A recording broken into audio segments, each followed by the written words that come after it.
everybody, Howard here with another combining rhythm and lead playing, okay? And for this one, I'm laying down a Red House type groove, a very slow chugging blues in B, that type of thing, and we'll be inserting some lead licks and fills and all sorts of things. So first I'll just do the performance and then we'll take you through it lick by lick and riff by riff. So here we go.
So let's get right into it. I'm in standard tuning and I'm using a Rude Mouse distortion pedal and I'm running that direct into my Orange Crush RT20 practice amp. So I've got a healthy dose of distortion, which you can hear, right? But not over the top. It's not metal or anything like that. So let's get right into the first phrase. We'll break this down phrase by phrase. So the first lick starts on the third beat. 1, 2.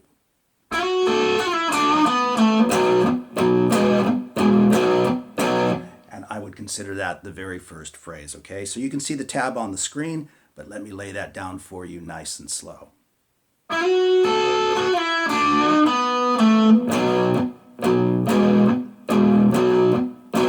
So after we've played that boogie pattern, we break out into the next phrase, which is... So let's talk about that a little bit. This is combining rhythm and lead playing after all. And what I did there is after the bends, the double stops, I land that B note on the 9th fret on the D string, and that is the downbeat of the next measure. So when you're combining blues rhythm and lead playing, or any rhythm and lead playing for that matter, when you cross over the bar like that, you want to pick up where you would normally be, right? So what actually happens there is we play. So you notice it's not, it's, that's really important to keeping your rhythm playing in the groove while you're still adding lead licks, okay? So let's put those two phrases together.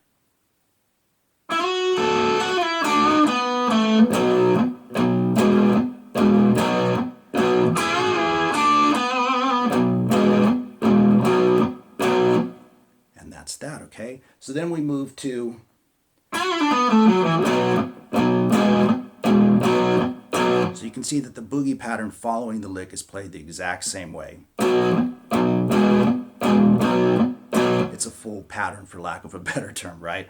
But the lick in front of it is... So it's a bend and a release and a pull off, okay? And that's one stroke of the pick for all of those notes. And then the rest of them are picked. And I think alternate picking is probably the best way to go, but whatever works for you is cool as well.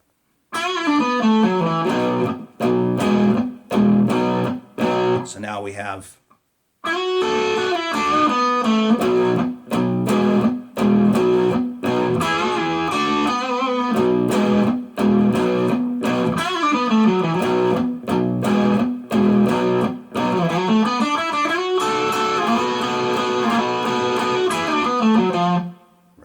that's a longer phrase. It takes up the rest of the B7 chord, what would essentially be a B7 chord, all right? So let me play that phrase nice and slow.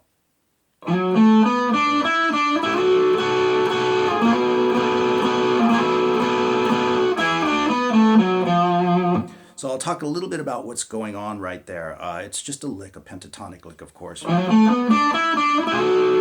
I'm sliding to a double stop, 10 on the B string, 11 on the G string.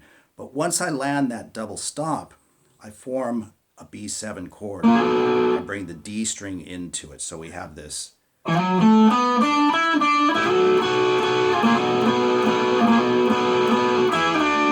then some more double stop action. Pretty simple, just barring across the B and the G strings. And I land the flat 5 right there because I'm walking into the E9 chord, and I think that sounds pretty sweet. And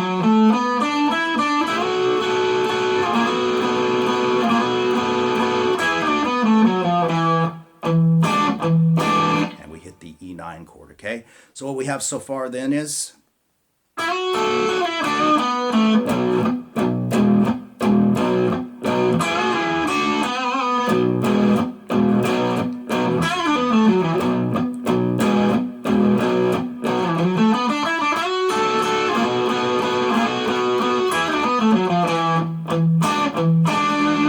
So we land the E9 chord, and I'm separating out the bass note, the root note, from the rest of the chord. Like so. So there's a little bit of muting going on back here. So what I'm doing right there is I'm taking this part of the chord, okay? This is a cool way to combine rhythm and lead playing. Play right off of the chord or right into the chord. And then you can see... and back, right? Because that makes an E major right there, E9, okay? So we have...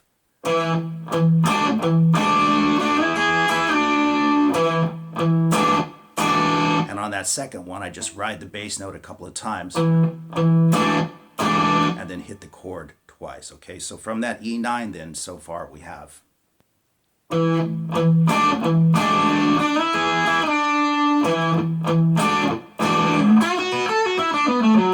and back, okay? So that's just a standard kind of blues, you know, old blues, Chuck Berry, Albert King, all the good guys, right? So we have... and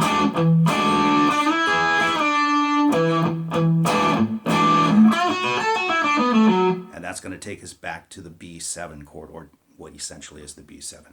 So that lick slowed down is... right down the pentatonic scale.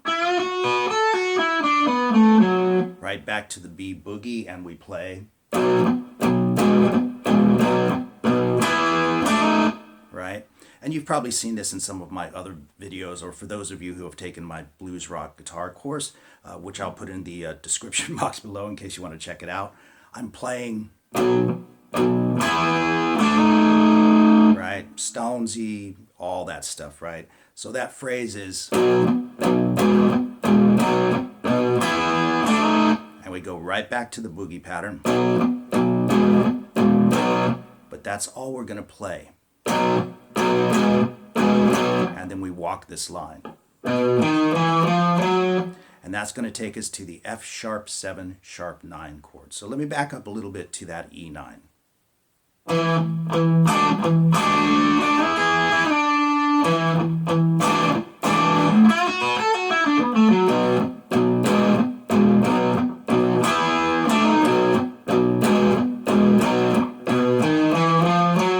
Okay, so when we get to the 9th fret there on the A string, we are now officially inside the F sharp 7 sharp 9 chord.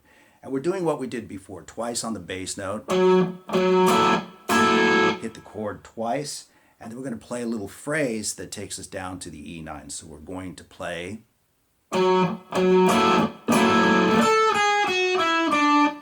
once again, and then to the E9, same idea. And I kind of slid into that one for fun, but there you go. It's all cool, right?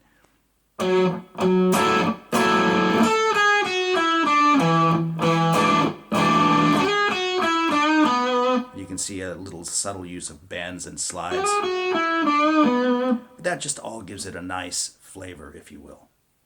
And then we are basically into what would be considered the turnaround.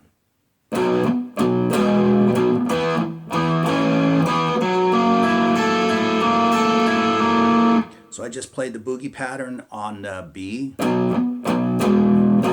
then on E, of course,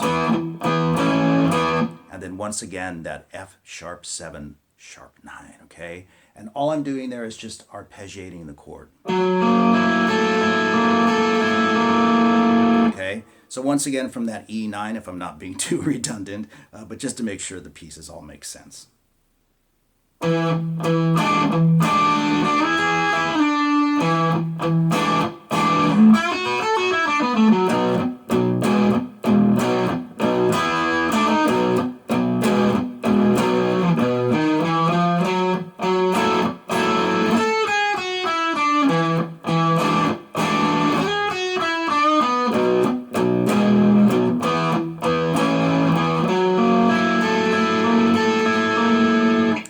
And then we are into the next go around of the 12-bar blues, and we open it up with this.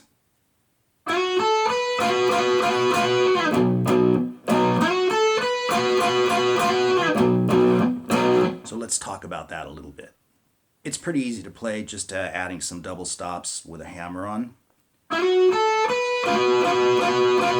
Right, so you're holding your finger down on the 12th fret on the B string and hammering from 10 to 11 on that G string. Right, so we have... And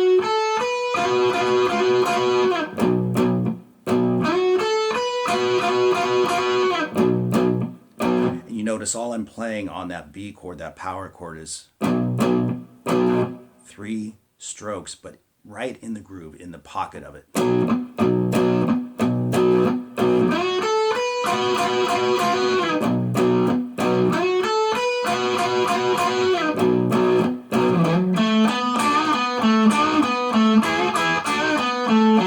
So let's talk about that phrase as well. You can see it on the tab, but it is...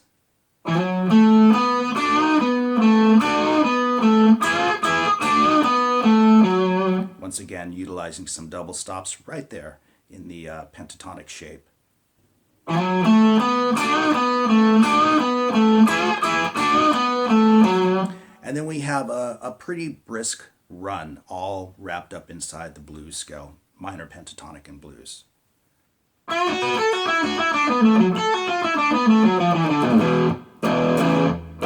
Right into the 4 chord, the E down here this time, okay? So you can see it on the screen, of course, but let me play that one nice and slow as well.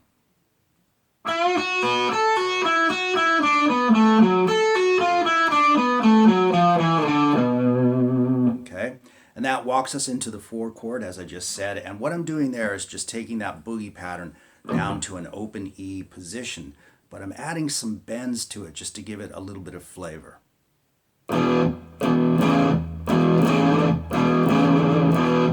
So that nice and slow is... And then I take it up to the octave. So that's kind of a cool thing to do, jump around to the different octaves. And instead of playing a straight boogie, you can add those bends. Sounds pretty sweet. So once again, from the lick, we have...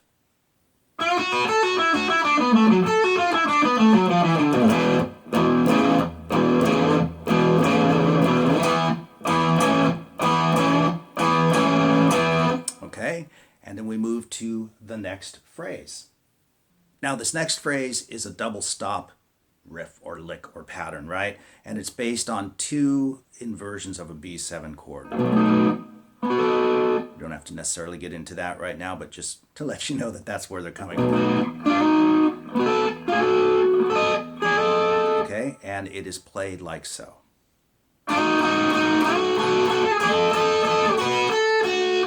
And I'm sliding into each of those, as you can see, but not from anywhere in particular. Just go for it. It's wherever you happen to be. Or from where you are, right? But the looser you play it, the better, okay?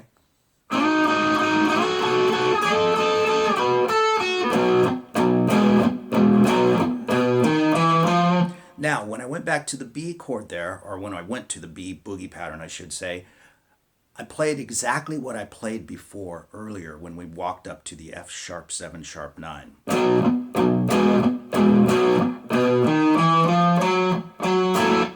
That part right there, okay? But this time I'm going down here to the F sharp, similar to what I just did with the E, okay? Just to bring it down an octave and play a boogie pattern. And so that goes like so.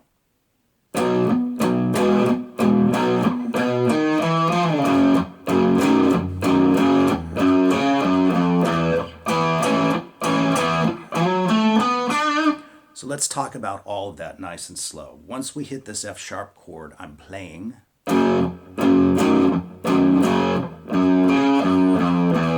Walking down to the 4 chord again. Once again, nice and slow.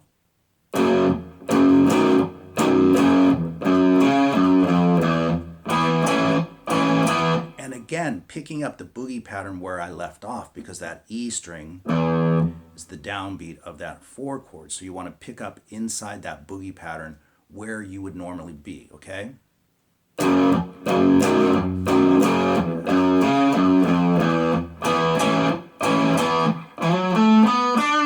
So that's all pretty simple, right? And then we play that ending, the turnaround right into the B9 chord.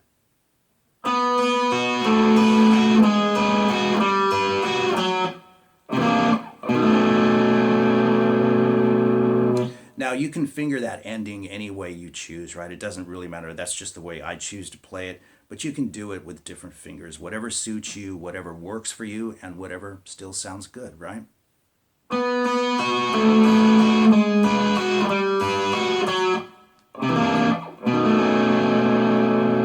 And of course, we just have a C9 and a B9 at the end, okay? So there you go with combining rhythm and lead playing, another installment, another in the collection of videos covering this sort of thing. I hope you guys enjoyed it. All the best to everyone as always, and I will see you guys real soon.